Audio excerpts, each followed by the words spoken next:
안녕하세요. 복 있는 사람이 즐기는 오늘의 큐티입니다. 오늘 함께 나눌 말씀은 레위기 4장 1절에서 21절까지의 말씀입니다. 여호와께서 모세에게 말씀하여 이르시되 이스라엘 자손에게 말하여 이르라. 누구든지 여호와의 계명 중 하나라도 그릇 범하였으되 만일 기름 부음을 받은 제사장이 범죄하여 백성의 허물이 되었으면 그가 범한 죄로 말미암아 흠없는 수송아지로 속죄 제물을 삼아 여호와께 드릴지니 그 수송아지를 회막문 여호와 앞으로 끌어다가 그 수송아지의 머리에 안수하고 그것을 여호와 앞에서 잡을 것이요 기름 부음 받은 제사장은 그 수송아지의 피를 가지고 회막에 들어가서 그 제사장이 손가락에 그 피를 찌고 여호와 앞 곧 성소의 휘장 앞에 7번 뿌릴 것이며 제사장은 또 그 피를 여호와 앞 곧 회막 안 향단 뿔들에 바르고 그 송아지의 피 전부를 회막문 앞 번제단 밑에 쏟을 것이며 또 속죄 제물이 된 수송아지의 모든 기름을 떼어낼지니 곧 내장에 덮인 기름과 내장에 붙은 모든 기름과 두 콩팥과 그 위에 기름 곧 허리 쪽에 있는 것과 간에 덮인 꺼풀을 콩팥과 함께 떼어내되 화목제 제물의 쇠액에서 떼어냄같이 할 것이요 제사장은 그것을 번제단 위에서 불사를 것이며 수송아지의 가죽과 그 모든 고기와 그것의 머리와 정강이와 내장과 똥 곧 그 송아지의 전체를 진영 바깥 재버리는 곳인 정결한 곳으로 가져다가 불로 나무 위에서 사르되 곧 재버리는 곳에서 불사를지니라.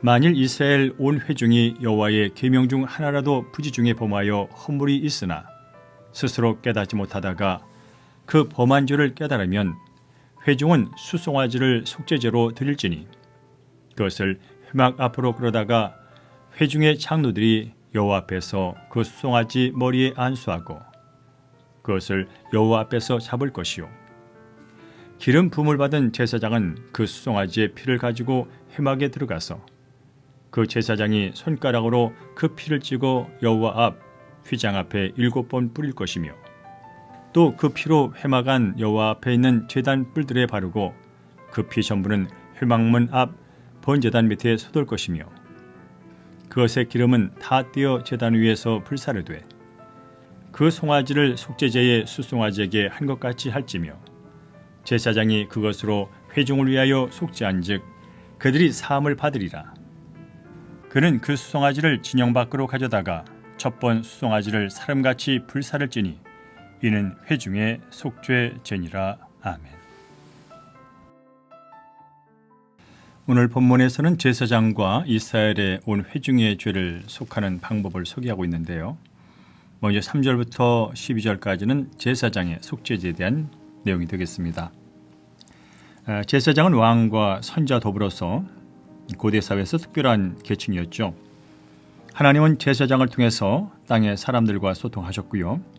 제사장은 사람들의 중보자로서 제사를 집례했습니다.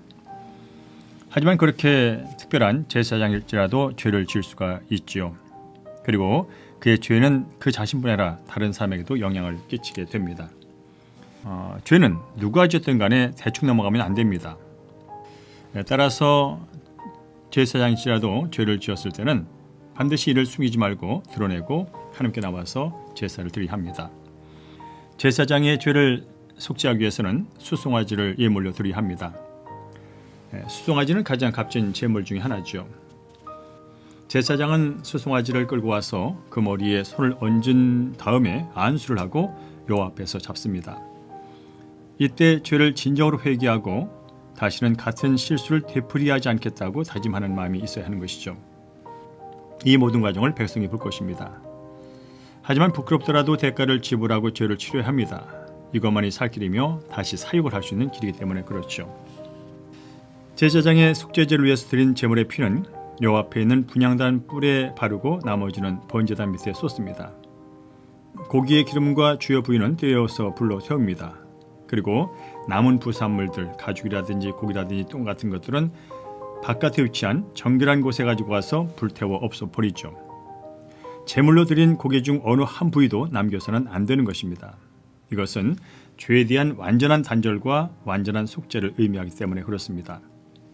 제물의 일부를 남기는 행동은 죄와 죄의 열매를 아까워서 다시 그 행위를 하겠다는 것과 다름이 없기 때문에 그렇습니다. 우리는 죄를 미워해야 합니다. 영적인 지도자일수록 태도를 분명해야 되죠. 그것은 본인 물론 그를 따르는 많은 사람들을 살리는 길이기 때문에 그렇습니다. 이어서 13절부터 마지막 절까지는 이스라엘의 온 회중의 속죄제에 대한 말씀이 되겠습니다. 백성들의 죄를 속할 때 역시 수송아지를 드립니다. 백성의 죄를 씻으려면 백성을 대표해서 장로들이 수송아지의 머리에 손을 얹고 잡는 의식을 거행합니다. 그리고 제물의 일부는 제단에서 나머지는 깨끗한 야영지에서 불에 태워 없애죠. 이렇게 하면 하나님은 그들의 죄를 용서하십니다. 하나님은 미쁘시고 의로우셔서 진심으로 죄를 자백하고 회개하는 사람을 용서하는 분이시죠. 어떤 대가를 치르더라도 죄를 용서받는 것이 하나님께 징계를 받는 것보다 낫습니다. 사탄은 용서받을 수 없다고 속삭이고 죄를 숨기도록 유혹을 하지요.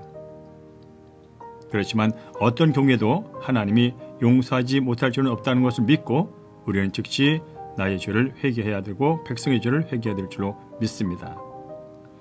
따라서 우리는 이 제사장의 속죄제와 이스라엘 온 회중의 속죄제를 통해서 무엇을 먼저 교훈을 삼냐면 우선은 죄를 짓지 않도록 늘 평상시에 조심을 해야 합니다.